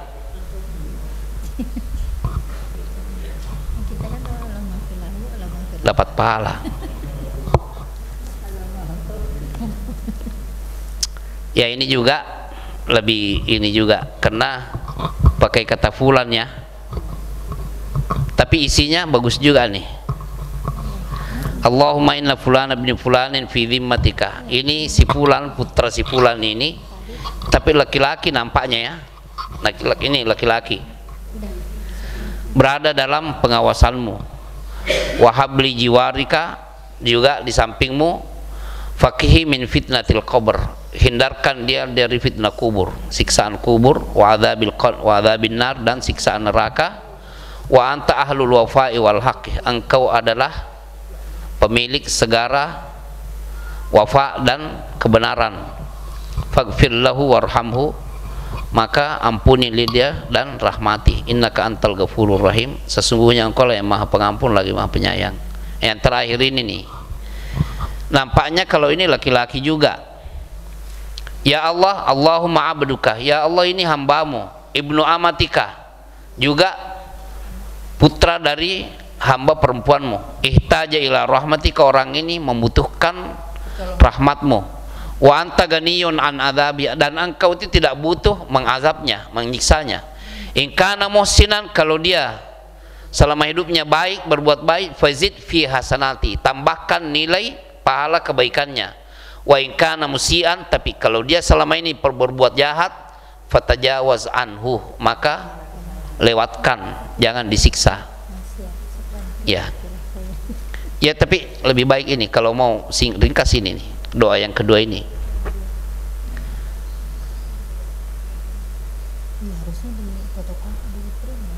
Ini yang dibaca kalau masuk di areal pekuburan ya. Assalamu ala ahli diyari minal mu'minina wal muslimin, wa yarhamullahul mustaqdimina minna wal mustakhirin, wa inna insyaallahu bikum lalahikun. Keselamatan atas orang-orang yang ada di areal ini di antara kaum mukminin dan muslimin. Semoga Allah merahmati orang-orang di antara kita yang lebih duluan mati dan yang akan menyusul, dan insya Allah kami pasti ikut kalian. Ya, ada artinya nih. Takbir keempat lalu salam ya.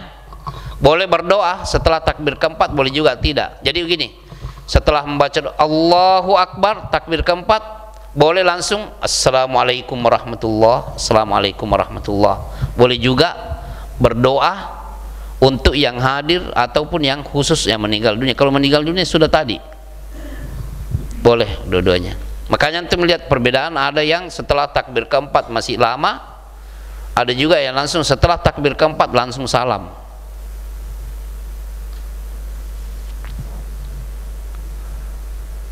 Ya, menguburkan. Ada pertanyaan tentang sholat? Ya. Sudah jadi kebiasaan bahasanya sholat jenazah itu apakah semuanya mengucapkan takbir itu dikeraskan? Apa cukup imam saja? Mengeraskan apa? Takbir, Allahu Akbar. Karena selama ini kan pada umumnya kan kalau menyalakan jenazah itu kan semuanya imam sudah takbir Allahu Akbar, belakang juga Allahu Akbar, bahkan lebih kencang lagi. Itulah yang ini juga perlunya penjelasan tentang yang namanya makmum, ya makmum, jangan dia yang jadi imam.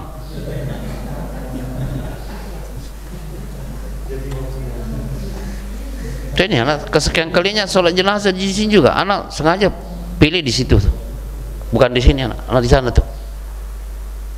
Takbir, imamnya takbir, yang di belakang lebih kencang. Dia bilang yang diikuti yang mana? Baru teman-teman kita yang sudah mengaji, bukan yang tidak mengaji, yang belum mengaji tapi sudah, ya mungkin sudah puluhan tahun juga mengajinya. Tapi hal-hal yang seperti ini kok, ya ini perlunya ya acara-acara seperti ini kita sempat bisa mengoreksi dan mengingatkan. Dan juga ini sebenarnya perlunya pembekalan ilmu sebelum ada yang meninggal dunia. Tapi kalau imamnya juga baru mengajar nanti takbir pertama dulu baru begini, orang sudah tidak bisa menghafal kalau sudah sama dengan sholat id. Menjelang sholat id ada penerangan tentang tacar, mana sempat orang menguasai sebelumnya. Justru waktu-waktu menghafal doa itu kita sudah begini, belum ada yang meninggal sudah. Ibaratnya sediakan payung sebelum gerimis. Sudah gerimis mendung baru cari payung, belum tentu tokonya terbuka. Kalau mau buat sendiri ambil daun pisang aja di situ seadanya. Jadi pembekalan perlu, dan perlu ini uji. Kalau antum itu meluluskan anak SD dengan ujian-ujian hafalannya, seharusnya juga orang dewasa supaya leluasa sholat jenazah dengan benar. Coba ya, kita mau secara jujur ya, anak mau tanya antum semua di sini, laki-laki dan perempuan nih. Kalau meninggal dunia, apakah anda menginginkan orang yang mensolati anda, orang yang tahu persis tata cara sholat jenazah yang komplit? Mau atau tidak? Mau kan? Ya kalau anda mau ya anda juga harus begitu juga dong. Masa cuma anda yang mau, orang lain juga mau? Ya mari kita bersama-sama, tahammulul ilm namanya. Dan ini sensitif masalah ini.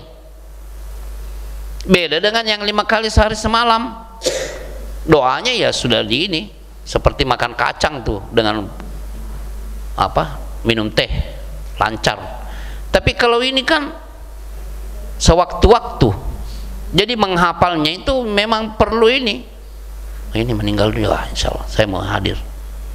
Artinya mudah-mudahan saya juga meninggal dunia dalam keadaan disolati oleh orang-orang yang di sisi Allah itu sholatnya itu begini, bukan begini. Ya kita harus tahu diri. Kalau mau disolati oleh orang-orang yang sholatnya insya Allah dapat 100 bukan dapat 5, ya kita juga harus mengusahakan seperti itu.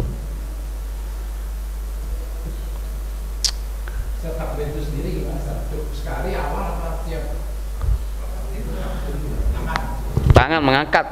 Iya, sama perbedaan para ahlul ilmi di kalangan mazhab ahlus sunnah sendiri berbeda-beda kan, antara yang mengatakan setiap takbir mengangkat tangan dan yang mengatakan cukup yang pertama kali saja.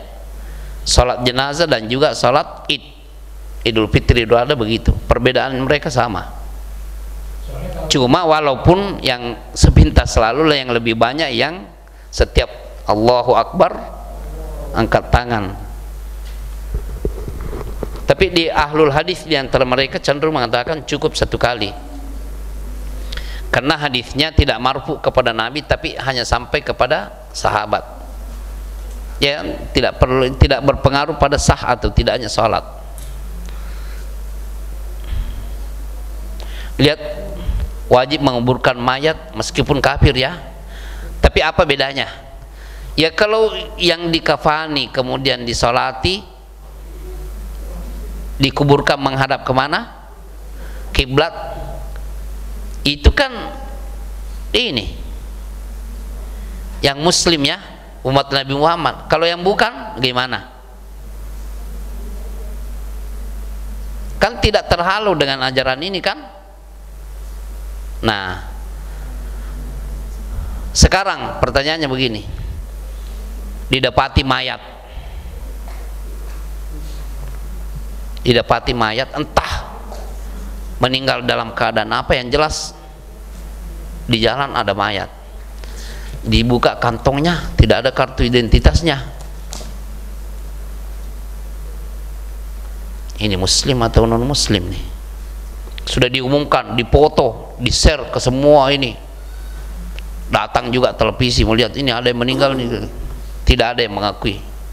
Bagaimana antum sebagai pengurus masjid di sini, membiarkan membusuk di situ? Ya? Iya, ditutupin kalau sampai 3 hari. Kan membengkak, Pak. Jangan 3 hari, 1,5 hari saja sudah mulai ini. Sudah mulai lembek ininya. Belum lalat hijau tuh bermundar-mandir tuh kalau ada begitu. Gimana? Diapakan? Tidak ada ini satu data yang kita pegangi bahwa ini muslim atau non muslim.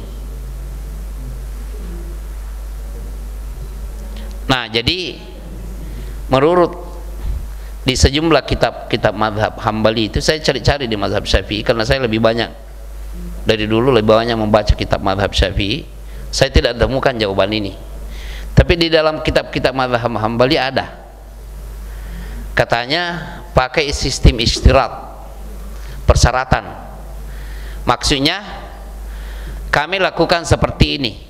Kalau dia muslim ya Allah terima sebagai muslim. Tapi kalau ternyata di sisi Allah dia bukan muslim, ya kami hanya melakukan sebatas kemampuan kami ini.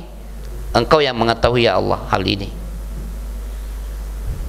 Tersebutkan di biografi Ibnu Taimiyah, Syekhul Islam rahimahullah, pernah dia bermimpi bertemu dengan Nabi SAW. Ternyata permasalahan ini cukup lama mengganjal dalam hati Ibnu Taimiyah. Kalau mendapatkan mayat yang tidak ketahuan statusnya bagaimana? Lalu ketika dia bermimpi bertemu dengan Rasulullah SAW, dia tanya, Rasulullah, antum tahu sendiri kan dalam hadis yang sahih, kalau ada yang bermimpi melihat aku, maka itu betul-betul bertemu dengan aku, karena setan tidak mampu menduplikat dirinya seperti saya. Lalu dia tanya, wah Rasulullah, kalau ada yang meninggal gini-gini. Lalu di dalam mimpi itu dia lihat Rasulullah menjawab, Ishtarit ya Ahmad, persyaratkan wahai Ahmad. Kan Ibnu Taimiyah namanya Ahmad Ibnu Taimiyah. Ishtarit ya Ahmad, persyaratkan. Maksudnya pakai sistem syarat. Ya kalau dia muslim ya Allah terima dia sebagai muslim. Tapi ternyata kalau di sisimu engkau mengetahui bahwa dia bukan muslim, maka kami hanya mampu melakukan dalam batas pengetahuan kami. Tetap diurus. Makanya di sini dikatakan menguburkan mayat meskipun kafir, kecuali ketika diumumkan itu ada pihak, sebut saja ya, pihak gereja mengatakan ini Kristiani, ya sudah berarti dia yang membuktikan kalau itu Ya. Menurut sunnah Rasul, menguburkan harus di pekuburan,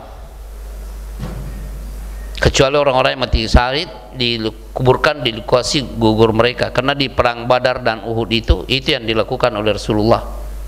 Mayat tidak dibawa kemana-mana, di tempat mereka gugur itu digalikan di situ. Makanya ya gimana ya, nanti yang mewakafkan masjid ini mengatakan, saya kalau meninggal dunia di situ nanti kuburan. Jadi semua orang yang sholat di masjid ini menghadap ke dia. Di kampung begitu, termasuk di kampung saya. Dia wakafkan seluas-luasnya tuh untuk masjid. Nanti kalau butuh kelas ini silahkan saya berikan, tapi syaratnya begitu, saya kalau meninggal dunia kuburkan di situ. Wajib memperdalam lubang kubur, memperluas serta memperbaiki. Ini laki-laki ya yang melakukan ini. Kalau kita ada petugas, kita ada SOP dengan petugas, minimal 1,5 meter sampai 2 meter. Apa gunanya, apa manfaatnya memperdalam? Karena nanti sekian tahun itu kan hancur, tidak selamanya utuh. Nah, bisa lagi kalau sudah areal ini sudah penuh dan belum ada perluasan, boleh ditindih. Apakah itu keluarganya sendiri atau orang lain, boleh. Makanya jangan di keramik. Berapa abad tuh baru hancur keramiknya kalau semua harus di keramik. Kuburan meluas terus, sementara penduduk banyak yang tidak dapat rumah.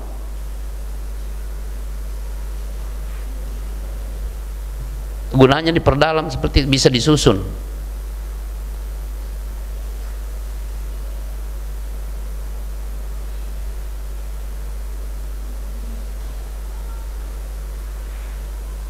Ini harus dipahami bagi yang mengurus pekuburan.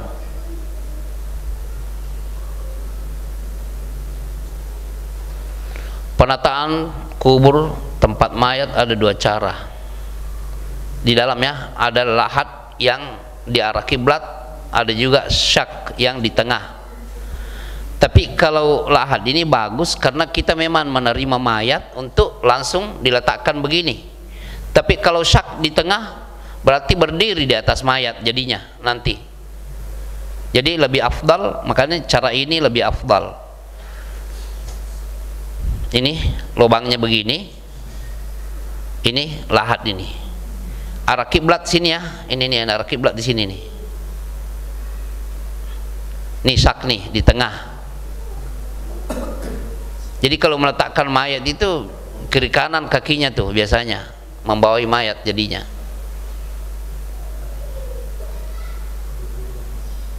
Ya, ketika meletakkan begini. Apa yang dibaca saat ini? Kalau masal begini ya, seperti kejadian di Aceh dulu, apa namanya? Namanya ini begini, bisa pakai beko. Ini biasanya nih pakai beko.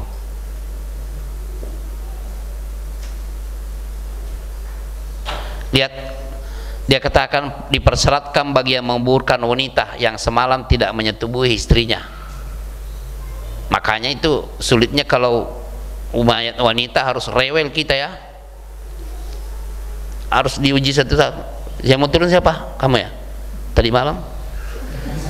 Jangan bohong lo ya, karena ini syarat nih. Kalau ya iya, kalau tidak ya baru akui. Jangan mentang-mentang itu paman saya yang harus.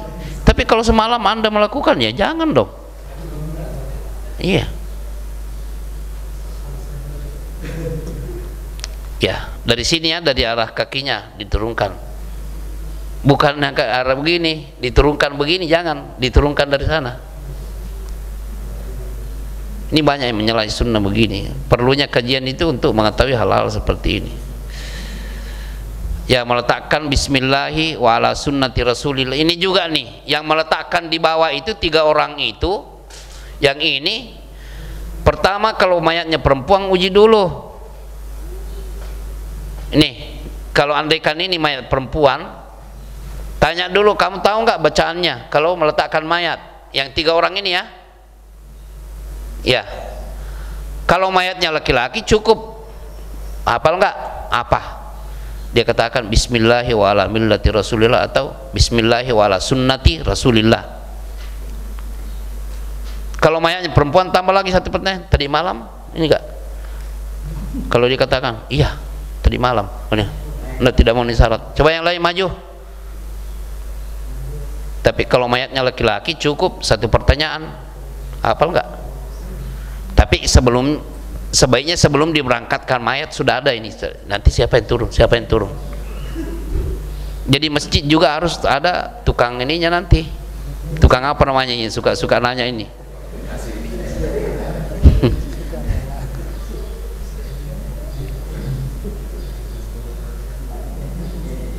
Jangan malu bertanya, jangan malu menjawab juga, karena ini kan syariat. Apa ininya, hikmahnya ya, apa sih hubungannya dengan itu? Ya lah, ini namanya syariat harus begini, bukan semau-mau kita. Ya. Nah ini ujung-ujungnya ke sini ya. Itu rekening itu sebanyak apa isinya ya? Tidak ikut ke sini nanti ya. Istana yang sekian tingkat, mobil-mobil yang termasuk yang Innova, yang Avanza tidak ikut semua di sini nih. Emas batangan yang berbentuk ini yang punya emas antam itu tidak ada yang ikut nanti sini. Ya, selesai. Demikian ya. Ana nanti serahkan file ini, hafalan 3 doa itu atau 4, silahkan dipilih. Tapi saya sarankan yang ketiga saja ya. Mau laki-laki yang meninggal dunia, mau perempuan, mau anak kecil atau orang dewasa, sama satu bacaan di situ. Semoga pertemuan ini bermanfaat, dan usahakan kalau ada yang meninggal dunia ikut praktek langsung, itu lebih. Jadi besok-besok jangan lagi ini, Pak Abdurrahman mana? Oh, lagi keluar kota. Terus siapa? Ya semua yang ada di sini, laki-laki dan perempuan, siap. Kami sudah tahu ilmunya. Tapi secara ini tuntutan moral kita itu di hadapan Allah mensolati ini. Jangan cuma ikut sebagai makmum, ternyata tidak ini, tidak hafal doa setelah takbir ketiga. Apalagi mau berani-beraninya jadi imam padahal hafalannya tidak ada. Nah itu pengkhianatan terhadap umat, karena umat itu berprasangka baik. Ini jenggotnya panjang, ini pasti dia tahu itu. Cuma jenggotnya yang panjang tapi ilmunya nggak ada. Biar celananya cingklang tapi tidak pernah memaksakan diri menghafal, sama aja. Prasangka baik orang disalahgunakan. Tapi kan Allah Maha tahu. Ya. Silakan Pak. Terima kasih. Untuk memandikan jenazah itu agar segera dimandikan. Tapi sering terjadi apabila kita sudah dikasih amanah untuk memandikan, akan mensegerakan, tapi ahli warisnya bilang besok pagi saja Pak, padahal mandi sore. Dan kita tahu sendiri apabila sudah lewat beberapa jam itu memang aroma memang luar biasa, makanya kita ingin segerakan. Kemudian gimana sikap kita kalau kita ingin segera memandikan, kemudian ahli warisnya mintanya besok pagi? Itu yang pertama Ustadz. Yang kedua, apa yang disampaikan Pak Ustadz tadi, yang memandikan jenazah itu apabila di Masjidil Haram itu adalah pegawai pemerintah. Tentu kan kalau di sini kan pegawai negeri gitu tadi ya, berarti kan beliau dapat gaji. Kita ini minta diangkat pemerintah nggak diangkat-angkat, tadi nggak dapat gaji gitu. Arti gini, apabila kondisi yang memandikan ini secara umum saja, kondisinya memang kurang mampu gitu, dan dia satu-satunya yang bisa memandikan ya. Sesuai sunnah. Ya insya Allah seperti itu.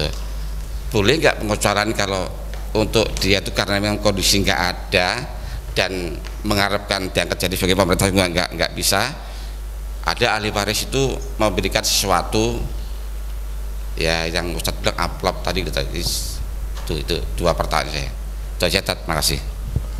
Pertama, masalah memandikan sesegera itu begini Pak, boleh Bapak mengatakan ke Bu, kenapa mesti besok Pak, kenapa mesti besok, apa ininya? Kan Rasulullah sebagai manusia yang paling mulia di sisi Allah di dunia dan di akhirat menyuruh kita untuk menyegerakan. Ya kan belum dikuburkan, sekarang dimandikan, ya sudah, mayatnya kan masih ada, menunggu siapa? Atau katakan nih, kalau begitu saya siapnya sekarang Bu, kalau ternyata tidak mau sekarang ya saya mau pulang dulu, Ibu cari yang lain, Bapak cari yang lain ya, begitu Pak. Tapi kasih dulu argumen, katakan Rasulullah memerintahkan kita menyegerakan, menunggu apa sih? Nah, masalah amplop ini juga sama, kalau kita khutbah Jumat di sini mau pulang tuh, Ustadz Fauzan datang tuh, Safar datang, belum makanan padangnya. Ini godaan juga bagi Ustadz semua ini, semua materi. Ya pada dasarnya menolak juga tidak juga, tapi jangan hal itu membuat kita seakan-akan pasang ini. Pokoknya saya jangan harap saya ke Raudatul Jannah kalau tidak dikasih ini dan itu. Nah ini bahaya nih. Biarkan aja mayatnya membusuk di situ kalau dia tidak penuhi standar yang saya tetapkan. Nah ini Pak. Tapi kalau pihak keluarga mau ngasih itu silahkan aja. Tidak ada yang meninggal juga mau ngasih Ustadz silahkan aja.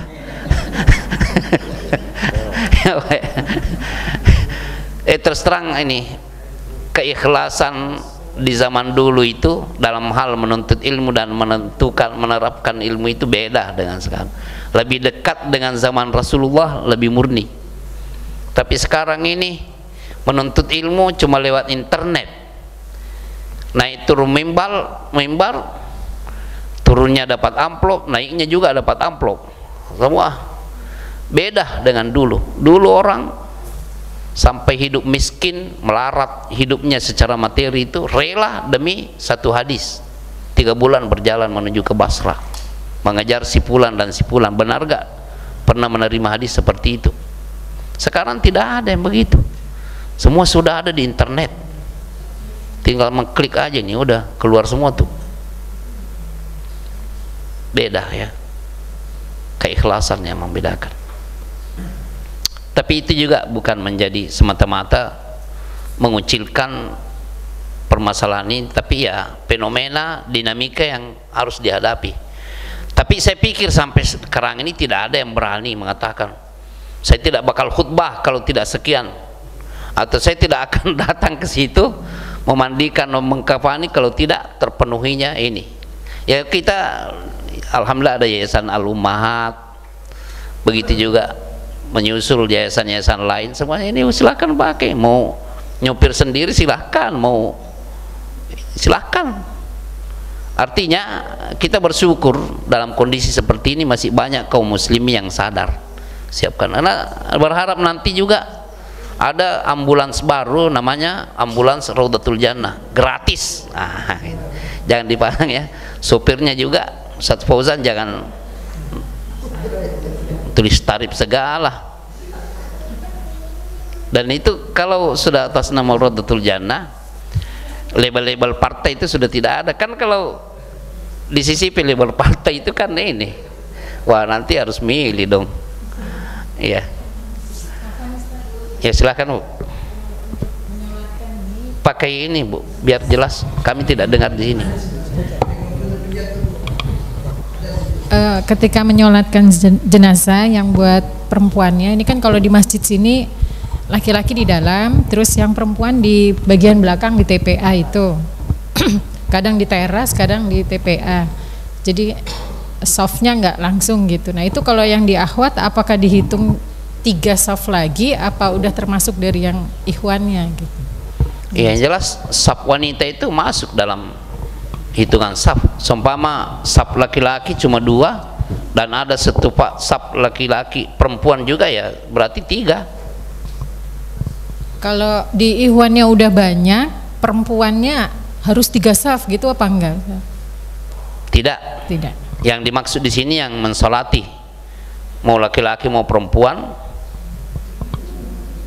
minimal 3. Contohnya di sini, imam laki-laki, tentang perempuan cuma 5 orang, ini tidak apa-apa, karena memang sudah terpenuhi di sini. Tetapi andaikan jumlah laki-laki cuma seperti tadi gambar itu, laki-laki cuma 6 orang, berarti imam 2 berarti 3 saf ya. Tapi kalau ternyata ada perempuan 2 orang juga atau lebih, nah yang 2 ini yang belakang ini maju ke depan, berarti 1, 2, 3 saf perempuan terhitung.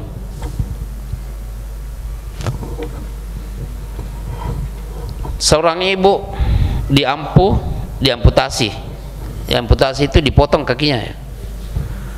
Kemudian bagian tubuh yang diamputasi dikubur. Beberapa hari kemudian ibu tadi meninggal. Bagaimana dengan anggota tubuh yang dikubur? Ya kan kakinya lebih duluan kan? Digali kemudian disatukan dengan mayat, dikafani, disolat. Kalau amputasi itu dia bukan ini, karena memang sengaja dibuang karena sama, maaf, laki-laki dihitan kan, itu mulut kemaluan anak-anak yang dimakan kucing atau dibuang saja, nggak ada aturan kan? Iya, amputasi pun begitu, nggak ada aturan. Iya, entah dibawa kemana tuh oleh rumah sakit. Tulang-tulang dan dagingnya itu nggak tahu di mana. Ustaz tanya. Jadi yang penting itu adalah mayatnya itu. Tapi kalau dalam kasus mutilasi disikapi dengan darurat seperti itu. Mana anggota bagian yang didapati itu dulu yang diselesaikan, dianggap satu. Ya. Wallahu a'lam. Silakan Bu. Masalah apa? Mengkafani itu penggunaan kapas. Tidak terdengar nih.